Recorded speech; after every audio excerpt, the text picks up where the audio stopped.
The shear clamp is a timber that runs along the top side of all of the framing throughout the boat. In this boat, that is a highly shaped timber. It curves in plan view as it comes in to meet the stem at the forward end of the boat, and it also curves in the profile view to follow the curvature of the deck. On top of that, this timber twists from an inward facing bevel down at the aft end of the boat where there is tumble home, up to an opposing bevel where it starts to flare in the forward top sides, and then back to almost vertical again when it meets the stem. That makes this quite a complicated timber to shape, but I've come up with a system that allows this to be formed entirely off the boat using only the information that lies within the pre-cut CNC parts that will stick together in a big lamination stack. So in this video we'll take a look at how we shape the shear clamps for Temptress off the boat, and then we get them installed, being a perfectly matched, fair, pre-beveled pair of timbers. I'm a boat builder from the Cotswolds in the UK, and I'm currently building a boat called Temptress, designed by Michel Barriere and kitted by myself to be built utilising the latest in CAD design, CNC cutting and modern epoxy wood construction.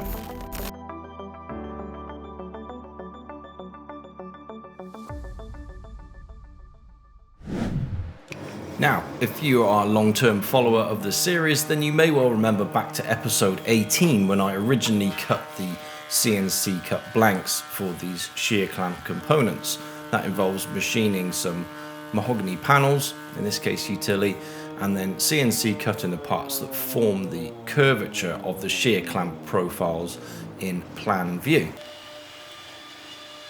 You can see that these have got little scarf joints that allow the smaller parts to form one long timber and get that curvature into place. Those then get broken out of the panels and the scarf joints are bonded together to form the nice long curved timbers. And this is what makes up the stacks that I am now gluing together.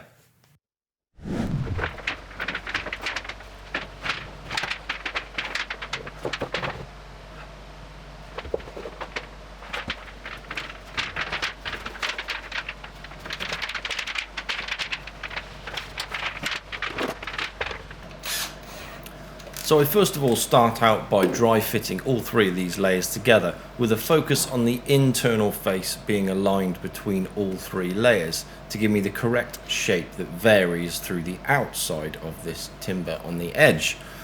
For this I want to get the correct pull of all the screws that are holding this together, so I want to drill through the top two layers to give a clearance hole so that the screws are going to slip in that, but not into the third layer, so that the screw bites into the third layer and pulls down the top two layers without creating any jack in between the timbers that's going to separate them apart. So we get a nice tight glue joint. Quick little marker system on a drill bit, and then I can run down, putting a screw in every foot or so just to help to keep things aligned in the horizontal plane, but then also pulled down correctly for gluing.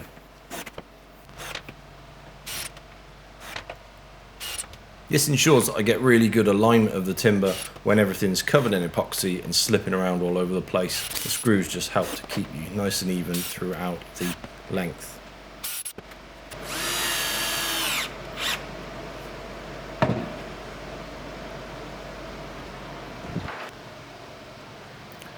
And there you can start to see the first glimpse of that stacked effect that we have on the outside edge, where these three varying layers form steps that represent the bevel that we're going to shape on this shortly.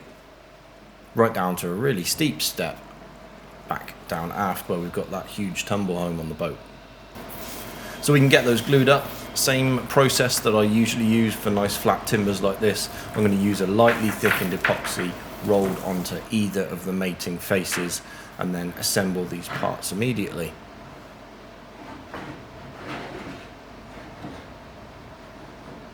Same process that I use for any large lamination scenario where I've not got particularly absorbent woods that would really need to utilise a two-step bonding process.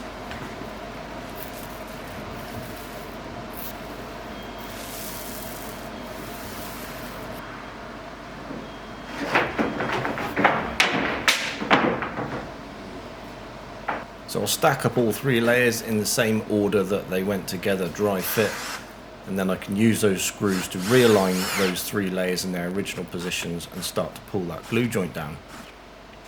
In combination with that, I'll be using some clamps to pull that down, and a viewer has very kindly sent me a box full of brand new Irwin quick grit clamps, because I've never got enough of these in the workshop. That's definitely the case. So thank you very much indeed for sending those to me. They've been greatly useful in helping with the shear clamp job. So we'll get plenty of clamps installed in that to make sure that the lamination's nice and evenly pulled down.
Okay, so I'm ready to shape the outer face of the shear clamp. Really excited to show you this process. I think this is going to work really well and be very easy indeed to shape this complex timber.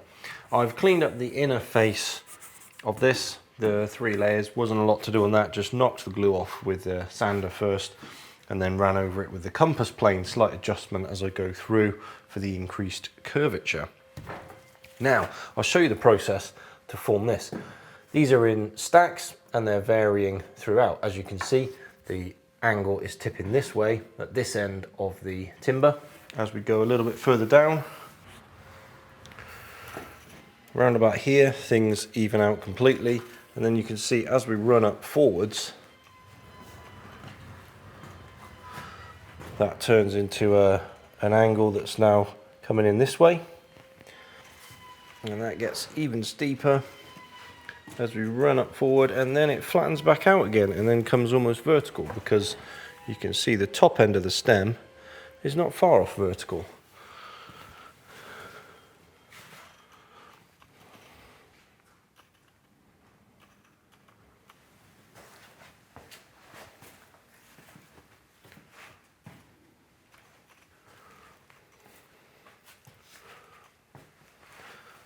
And then back aft, you can see the timber twists and then comes back up this way to tumble home. Now the process of shaping this is really easy. It's basically just joining the dots. You can see we got this stack of lines here, and if I put a saw in place, you can see how we're going to use that to give us the correct rolling bevel that runs all the way throughout this timber. I'm just going to cut this with a saw and show you what we want to get to. So we want to machine this away until we're down and touching all of the low points of the steps on this part.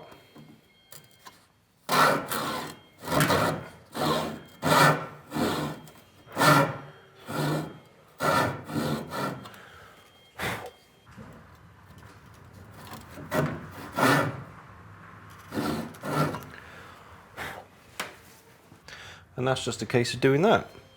You can see that where we want to finish up is joining the bottom step of that to the top step of that, and we strike a straight line through that low point there, through that low point there, and we'll end up slightly low on this face here.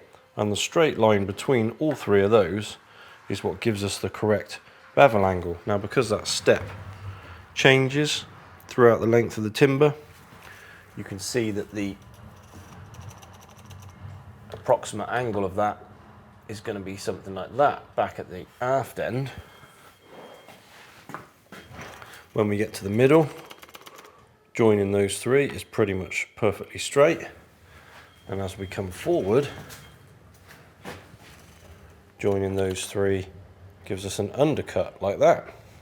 Now, shaping that is going to be easy as peas, as we say. The best thing about this is that when you put your plane on that surface, because we've got 3 steps here, you can see that my sole of my plane immediately wants to sit at the correct angle. It's going to sit on the high points of each of those layers, and as I come further back, it's going to rotate, so it almost wants to sit flat here. It's going to roll as I come forward, so it means that from the minute I start planing, the plane's already on the correct trajectory to get us to where we want to be.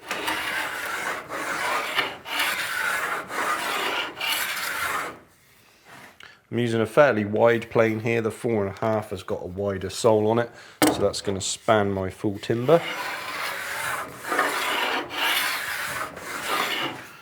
And I'm going to set it fairly heavy initially because we're only just picking off corners.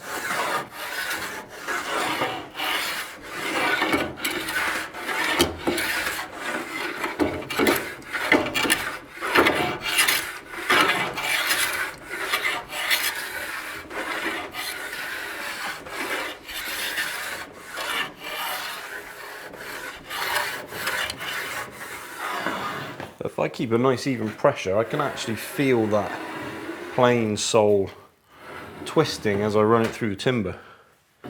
You really can't go wrong.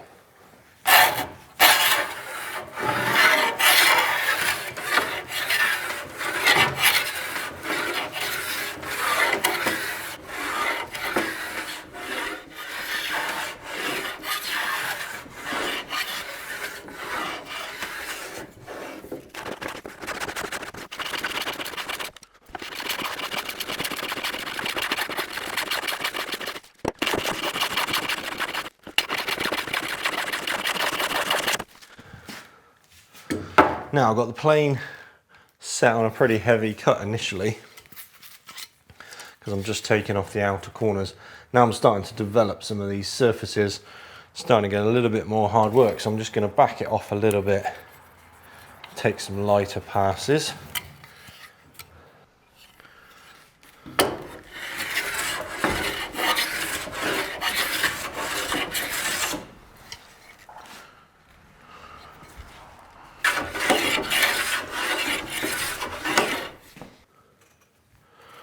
So you can see I'm now starting to develop the correct angle. Put a straight edge across there. You can see what's going on. We're already starting on the correct trajectory. We just got to take it down until these disappear, until I touch that outer edge. We've got the same kind of indicators that I normally look for when I'm shaping timbers. We did a lot of that stuff shaping the stringers, you know, where I was coming down to a line and just waiting for that to ever so slightly disappear. This is the same here, and the same way that I used the lamination lines in various things to make sure that stuff was nice and even. We got the same here, so we're monitoring the width of these faces. The width of all 3 of these faces should be staying even, and even really the width of this face. This here, that there, and that there. You know, they should be staying roughly around about the same as we strike a nice even bevel through there. And then once we touch into this inner face, and this outer edge, we'll be at the correct size and shape. It's pretty easy, isn't it?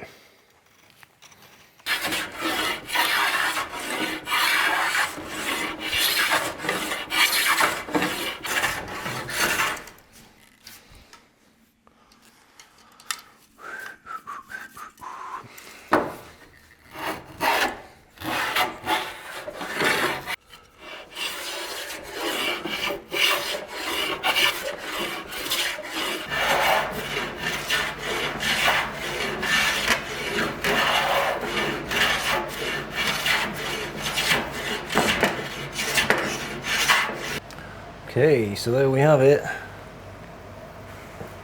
A perfect rolling bevel on the aft end of that shear clamp, shaped with nothing but the information that's in the pre-cut lamination sizes.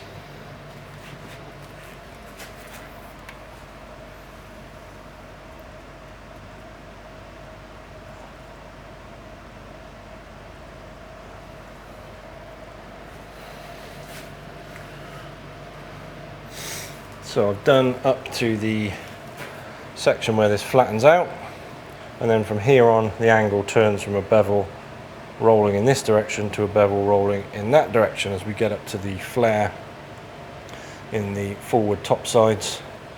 So this is when the layers then start to come this way as we run through, and then gradually flatten back out. So we go from stepped finish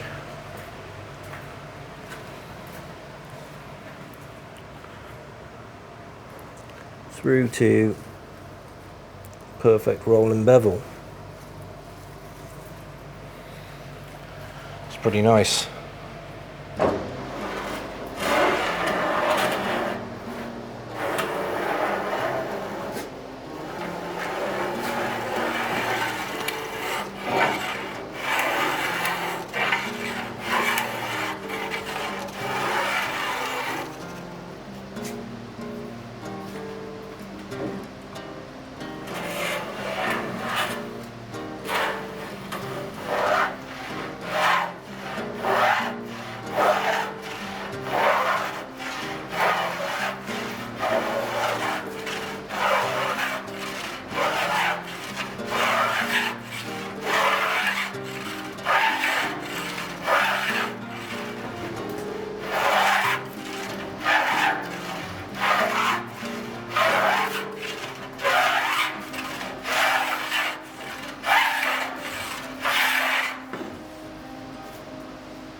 And this is what it looks like when I'm actually getting those shots for you guys. As you can see here, got caught on the vice, so had to do a second take. Trying to replicate the view that I see of this bevel in the video was quite a difficult thing, but I wanted to try and get it as good as I could, and eventually I managed to do a train track style thing where I could zoom the camera in and then run my fingers along the edge of the shear clamp to get you the shot so you can see what it looks like. Third time lucky.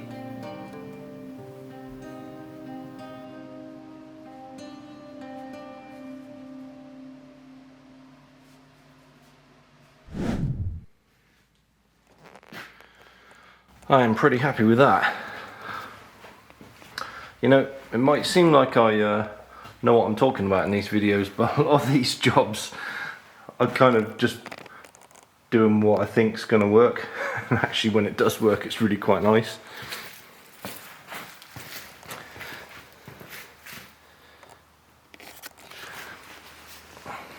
Got perfect bevel running all the way down the length of that. It's funny, you can almost kind of get a feel for the shape of the boat just from looking at that timber, just how that bevel rolls. You can imagine it turning over into that tumble home, which is going to match this area of the boat. So this face here is the side of the boat, and this face is the deck. That's where the two are going to meet, and very shapely it is too. I'm really pleased with that. That works an absolute treat, providing it matches the boat, of course, which we'll hope it does when it goes in. So that's one done. Second load of lambs machined there, so they're ready to glue up and then shape tomorrow. Now this is the method for gluing up those scarf joints that you've seen. I did one of these ages ago in episode 18, and I still had the second side to do. I had a lot of trouble with this the first time around, and this actually encouraged me to make a revision to this. But this is how I got around that for this one. I cover a piece of wood in polythene and put that underneath the joint. Then I use a clamp on the outside of the joint to hold those sections in the correct position and stop them from spreading as I clamp together the scarf joint. So we do a clamp on the other side of the part as well, so that's going to stop this joint from parting. Then I can just lightly nip the two parts together and close that joint up. Then I finally install a clamp vertically just to flatten out the whole joint. Now I've made a revision to this joint system which is rolled out in the new plans now, and I've turned that scarf into a hooked scarf, which means that it naturally doesn't want to spread as you clamp it together. Should make this much easier for anybody else who's now building this boat. Next up in the list of stupid things I've done that I recommend you don't try and copy is to machine these shear clamp laminations after you've glued them up. Now I machined these at 17mm thick originally. They need to be 15mm finished, so I presumed I would glue the scarf joints together, then run them through the sander to get me nice flat 15mm laminations. That turned out to be an utter nightmare, as you can see, trying to feed those curved sections through my workshop and steer it around everything else that is going on in there. These are actually perfectly fine machined to 15mm in the first place, and then the scarf joints just lightly cleaned up with a DA sander. Trust me, that is easier than trying to navigate these through your sander machine and taking out all the tools in your workshop in the process.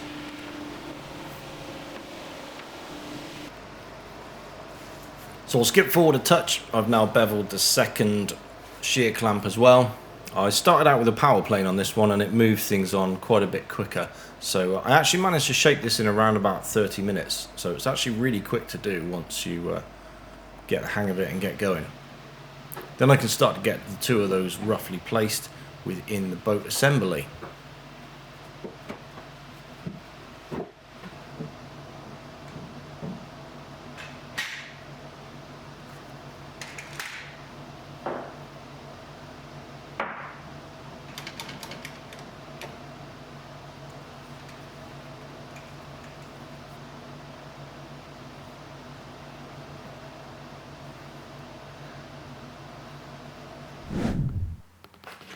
So that's the shear clamps loosely placed. It's amazing how much big at that immediately makes the boat look kind of, obviously this is a little bit wide at the moment, but suddenly it's just like, wow, this is big. As you can see, we haven't got a lot of space here, and actually what's going to be coming up very soon is going to be a kind of workshop revitalization video, because we're going to be starting to do a lot of work down the sides of this, planking, fairing and things, and I'm going to need a little bit more space. So one of the things is going to be to move this over and do a load of other stuff in the shop, just to basically give me a bit more working room. But anyway, yeah, it looks big. You can see that this is not quite in the right place at the moment, and the primary reason for that, I don't know if you remember from back in the series, that like we changed the way this shear clamp was done because it was in the old method going to be quite difficult. That fell partway through me beveling frames. So some frames are beveled and notched for the old shear clamp design, like this one. This is the notch for the old shear clamp design, so you can see it's way off. The notch for this frame is for the new shear clamp design, so you can see that's just going to sit up into there and work perfectly. That's an old one as well, so you can see that's not going to fit.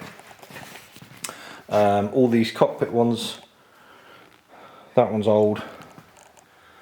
I think some of these, yeah, most of these are old, and then because I sort of worked back, the aft frames are correct, so you can see they're gonna sit correctly, but 9's wrong. So I'm gonna have to cut all of those manually. I'll just alter those notches by hand, so that's fine. As I fit that, I'll do that manually. So that's part of the reason I can't quite get this right up into where it needs to be just now. Also, it's got to be fit into the stem, of course, so I'm just going to do, I've got to transpose this angle here. This is the landing for the shear clamp, so that'll get cut back slightly, matched into that, and then that'll sit up and in. I'll bring the whole forward end up, but we're looking good. You can see along the bevel line, you know, it matches what we got on the framing, so that's good. That's the intention. And it's going to take a bit of fitting, but that's okay. Nothing in the transom, obviously, because there's no notches in that yet, but looking pretty good. So there we are. That's the last of the big timbers that will be done off the boat,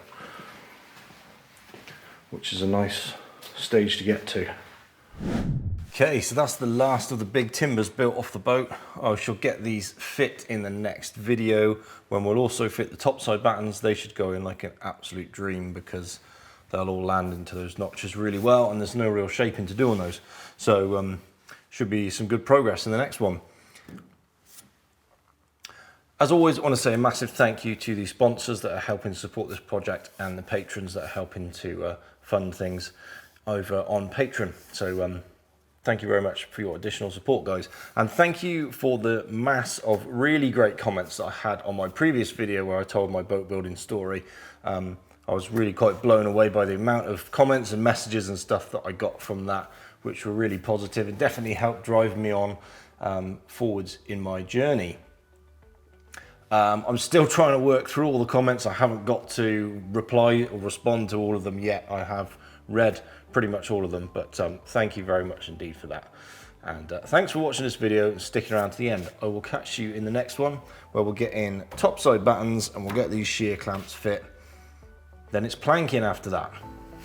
Catch you soon. Cheers.